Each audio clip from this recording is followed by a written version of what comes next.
33 নম্বর সূরার 35 নম্বর আয়াতে কারিমা থেকে ইনশাআল্লাহ। এখানে আল্লাহ রাব্বুল আমিন 9টি গুণ উল্লেখ করেছেন। কয়টি? 9টি। আল্লাহ রাব্বুল আমিন এই যে আমার হাতে আল কোরআন, এই যে এই আয়াত, এখানে আল্লাহ তাআলা 9টি গুণের কথা উল্লেখ করেছেন। এই 9টি গুণ আল্লাহ পাকের যে বান্দা, আল্লাহ পাকের যে বান্দি অর্জন করবে, আল্লাহ তাআলা ওয়াদা করেছেন। আল্লাহর ওয়াদা সত্য না মিথ্যা ভাই? কোনো সন্দেহ আছে? আল্লাহ ক্ষমা করে দিবেন, বলি সুবহানাল্লাহ। আল্লাহ তাআলা বলেছেন, একটা শব্দ মুজাক্কার, একটা শব্দ মুআন্নাস। মুজাক্কার মানে পুরুষবাচক শব্দ, মুআন্নাস মানে স্ত্রীবাচক শব্দ। আল্লাহ রাব্বুল আমিন গোটা কোরআনে সরাসরি ডিরেক্টলি 24 বার পুরুষের কথা বলেছেন, 24 বার নারীর কথা বলেছেন। বলি আলহামদুলিল্লাহ। যারা দেশের প্রেমে পাগল, যারা কুফরি রাজনীতির প্রেমে পাগল, যারা ক্ষমতার মোহে অন্ধ, তারা বলে ইসলাম নারীকে ছোট করেছে, ইসলাম নারীকে অপমান করেছে, ইসলাম নারীকে যথেষ্ট পরিমাণ সম্মান ইজ্জত দেয় নাই। শয়তান জাহান্নামী মহিলা বেগম রোকেয়া, তিনি বলেছেন, থাকবো না কো বদ্ধ ঘরে, দেখবো এবার জগৎটাকে কেমন করে ঘুরছে মানুষ যুগান্তরের ঘূর্ণিপাকে। অর্থাৎ নারীদেরকে ঘর থেকে বের হয়ে আসার জন্য তিনি সারাটা জীবন কলম ধরেছেন। তার নাম শয়তান বেগম রোকেয়া, তার বাড়ি রংপুরে। অথচ যারা একটু সচেতন, যারা একটু কোরআন নিয়ে চিন্তা করে, তারা গোটা কোরআনকে যদি চিন্তা ভাবনা করে দেখে, তাহলে তারা দেখবে গোটা কোরআনে 24 বার নারীর কথা, 24 বার পুরুষের কথা আল্লাহ তাআলা উল্লেখ করেছেন। সুবহানাল্লাহ। পক্ষান্তরে আল্লাহ রাব্বুল আলামিন পুরুষদের চাইতে নারীদের সম্মান ইজ্জত বেশি দিয়েছেন। বলি আলহামদুলিল্লাহ। সাহাবী আবু হুরায়রা রাদিয়াল্লাহু তাআলা আনহু বলেন, আল্লাহ রসুল, আমার নিকট সেবা খেদমতের হকদার কে বেশি? তিনি বলছেন, তোমার মা। আবার জিজ্ঞেস করলেন, কে? তিনি বললেন, তোমার মা। আবার জিজ্ঞেস করলেন, তিনি বললেন, কে? তোমার মা। বলেন সুবহানাল্লাহ। আবার জিজ্ঞেস করলেন, আমার নিকট সেবা খেদমতের হকদার কে? তিনি বললেন, তোমার পিতা। কথা কি বুঝতে পারেন? তাহলে 100 ভাগের 75 ভাগ, 4 ভাগের 3 ভাগ সম্মান কাকে দিলেন আল্লাহর নবী? মাকে, নারী জাতিকে। আর 1 ভাগ দিলেন কাকে? পুরুষ জাতিকে। দেখেন, হিন্দু ধর্মে যখন নারীদের বিয়ে হয়, তখন যা দেওয়ার একবারে দিয়ে দেয়। কাজী সাহেব, ঠিক না? বিয়ের পরে আর পিতার কোনো পৈতৃক সম্পদ হিন্দুরা পায় না। আর একজন নারী, একজন মুসলিম নারী বিয়ের আগেও বিয়ের পরেও তার পিতার সম্পত্তি থেকে তার ভাইয়ের অর্ধেক পায় না? পায় না? পায়। একটা কোরআন বলছে, যেই পুরুষ তার স্ত্রীকে, মানে একটা মেয়েকে বিয়ে করবে, সে যেন তার পরিপূর্ণ হক দেন মোহর আদায় করে। এটা ফরজ। 2টা। নাম্বার 3, ভরণ পোষণের দায়িত্ব কোনো মেয়েদের না, ছেলেদের। বিয়ের পরে যত জীবন মেয়েটা বাঁচবে, বোন বাঁচবে, বাপের বাড়িতে আসলে ভাই তার খেদমত ভরণ পোষণ করতে বাধ্য। 3টা।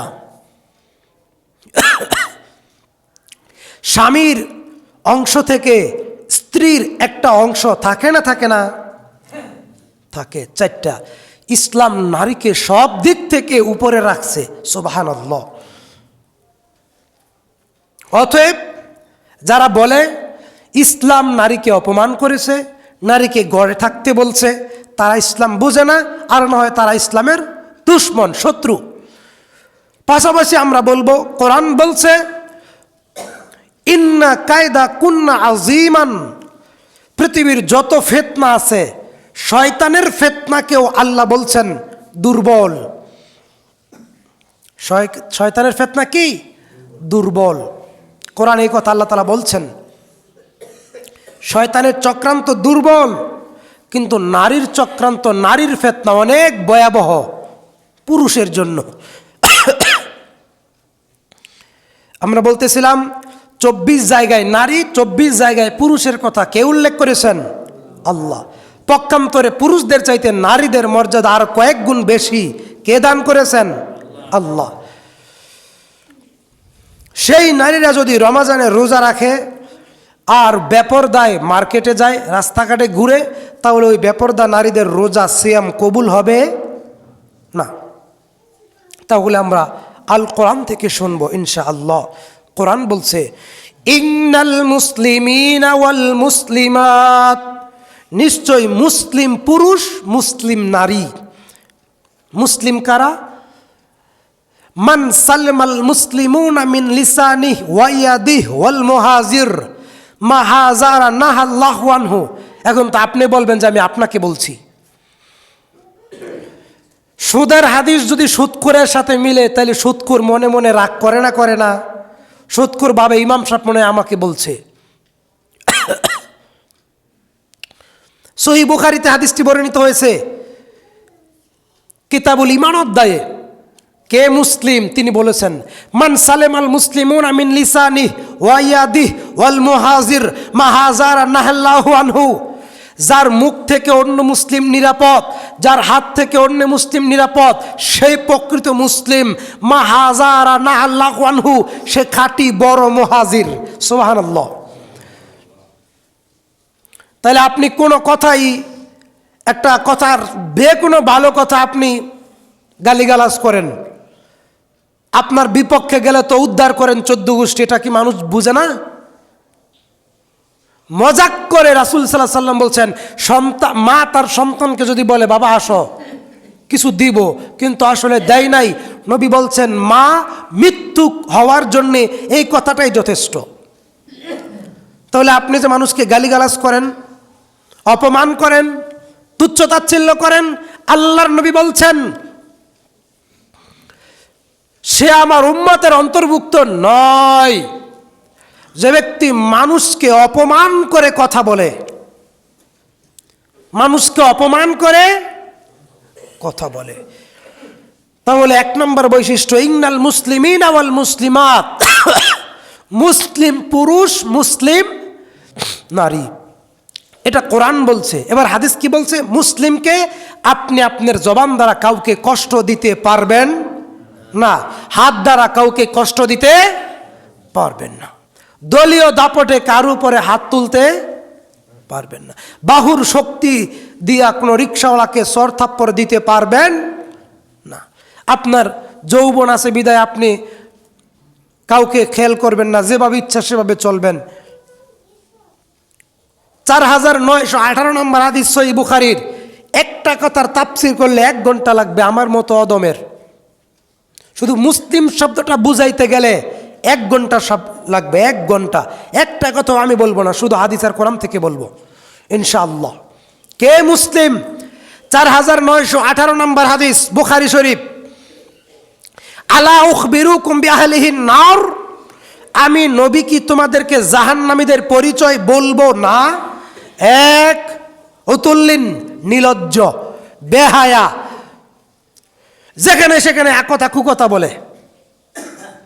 হজ, উমরা, তাহাজ্জুদ, সালাত, সিয়াম, জিকির, তেলাওয়াত সব ছাই, সব মাটি, সব পণ্ড হয়ে যাবে। আপনি দেখতেছেন আপনার জীবনে আমলনামার শেষ নাই, সোয়াবের শেষ নাই। আর কোরআন হাদিসের দৃষ্টিতে দেখা যায় আপনার আমার সবার জীবনে পাপের শেষ নাই, ঠিক না? উতুল্লিন, নিলজ্জ, জাওয়াজিম, সীমালঙ্ঘনকারী, মুস্তাকবিরিন, অহংকারী। আমি বলছি না, আল্লাহর নবী বলছেন, আলা উখবিরুকুম বিআহলিহিন নার, আমি কি তোমাদেরকে জাহান্নামীদের পরিচয় বলবো না? 1, উতুল্লিন, নিলজ্জ, ওই যে মহিলা, বেহায়া মহিলা, বেলাল্লা মহিলা, যে মহিলা সালোয়ার কামিজ পরে বুকে ওড়না থাকে না, যে মহিলা ব্লাউজ পরে নিচে দা পেট পিট দেখা যায়, আমার মা হোক, আমার বউ হোক, আমার বোন হোক, আপনাকে বললে তো আপনি কষ্ট পান। এই স্বামীর, এই মহিলার স্বামী যদি তাহাজ্জুদ পড়ে, কোরআন পড়ে, হজ করে, জান্নাতে যাবে না। ইন্নাল মুসলিমিন ওয়াল মুসলিমাত, কে মুসলিম এটা বুঝাচ্ছি। নাম্বার 2, ওয়াল মুমিনিন ওয়াল মুমিনাত, মুমিন পুরুষ, মুমিন নারী। মুমিন হইতে একটা গুণ লাগে, কয়টা গুণ? একটা গুণ, আমি বলছি না।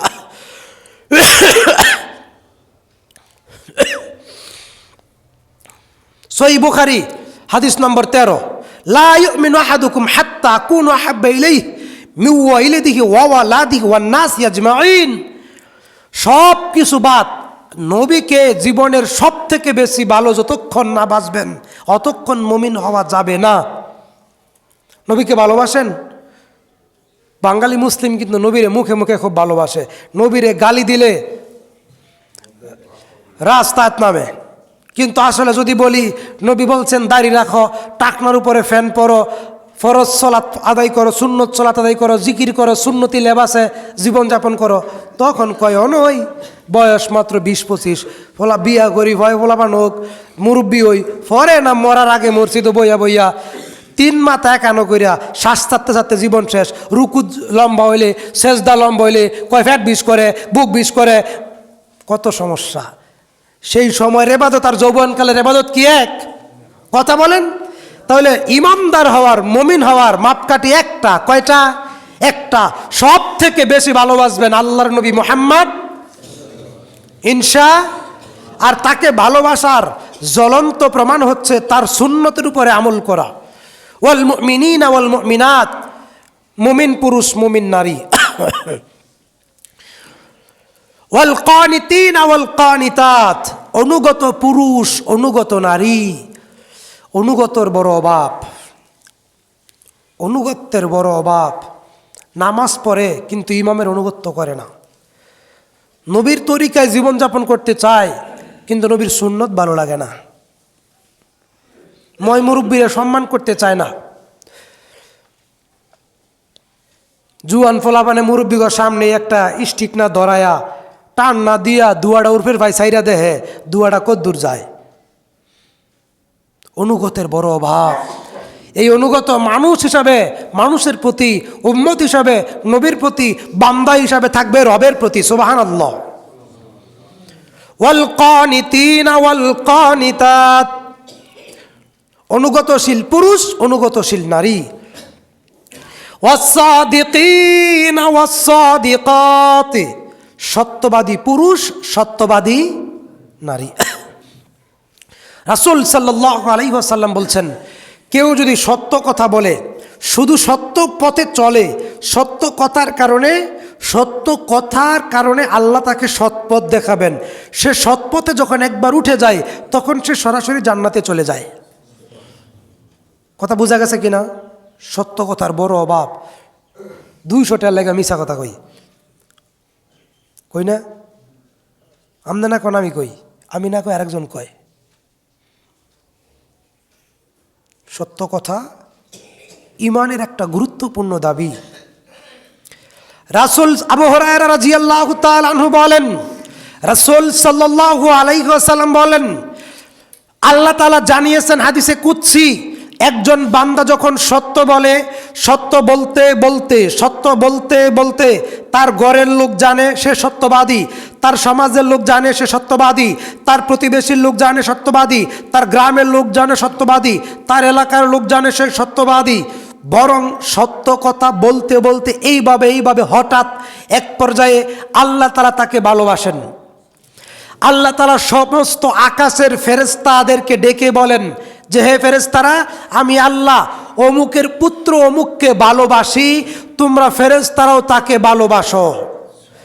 আর জমিনের সকল মানুষকে জানায় দাও যে আল্লাহও তাকে ভালোবাসেন, ফেরেশতারাও তাকে ভালোবাসেন, আর জমিনের যত লোক আছে তোমরাও তাকে ভালোবাসতে শুরু করো। সুবহানাল্লাহ। কোরআন বলছে, ইয়া আইয়ুহাল্লাযিনা আমানুত্তাকুল্লাহ, ইয়া আইয়ুহাল্লাযিনা আমানু ওয়া আমিলুস সালিহাত সায়াজআলু লাহুমুর রহমান উদ্দা। যখন একজন মানুষ নামাজ পড়ে, পরেজগার হয়, সত্যবাদিতা অর্জন করে, এর বিনিময়ে আল্লাহ তাআলা তার প্রতি মানুষের অন্তরে ভালোবাসার সৃষ্টি করে দেন। একটা উদাহরণ বলবো, রাগ করবেন না। আমরা আহলে হাদিসের লোক, কিন্তু দেলাওয়ার হোসেন সাঈদীকে আমরা ভালোবাসি। বাংলাদেশে আমার মনে হয় 90% লোক তাকে ভালোবাসে। বাসে না? এটা তার পরহেজগারিতার ফল। ডক্টর জাকির নায়েককে মানুষ ভালোবাসে না? মিজানুর রহমান আজারিকে আমরা তার ভুল ত্রুটি বলি, কথা সত্য, আজকেও বলবো, তাকে আমরা ভালোবাসি না?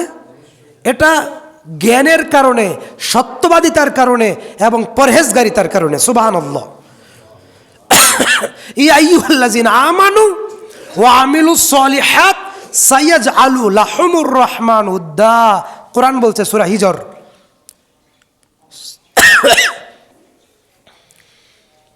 তাহলে আল্লাহ তাআলা বলছেন ওয়াল কানিতিন ওয়াল কানিতাত, অনুগতশীল পুরুষ, অনুগতশীল নারী। স্বামীর অনুগত স্ত্রীকে থাকতেই হবে। সরিষা পরিমাণ অনুগতের বাহিরে যেতে পারবে না স্ত্রী। স্বামী যদি 4টা বিয়ে করে, তালাক দিয়া 20টা বিয়া করা পর্যন্ত জায়েজ। কথা বোঝা গেছে কিনা? ভালো লাগে না, দিন মানে না, সমস্যা অসুবিধা থাকতেই পারে, তালাক দিবেন, আবার বিয়া করবেন, আবার তালাক দিবেন, আবার বিয়া করবেন, আবার তালাক দিবেন, আবার বিয়া করবেন, যতদিন যৌবন ততদিন এইভাবে, কোনো সমস্যা নাই। কিন্তু বিষয়টা হচ্ছে কি, ইসলাম যদি আপনাকে এই পরিমাণ অনুমতি দেয় তবেই না মানবেন, কিন্তু ইসলাম যদি অনুমতি না দেয় তবে কি মানা যাবে? যাবে না। কেন বলতেছিলাম? নারীরা স্বামীর অনুগত থাকে না, আমার কথা না। সহিহ বুখারী হাদিস নম্বর 36।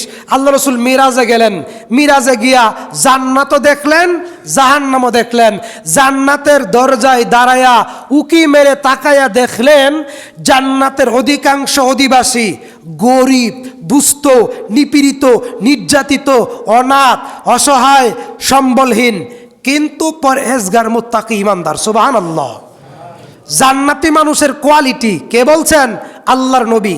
1 নাম্বার, অসহায়, সম্বলহীন, বসত বিটাহীন, শিক্ষা, অন্ন, বস্ত্র, বাসস্থানহীন, মানে দরিদ্র, নিপীড়িত, নির্যাতিত, নিষ্পেষিত।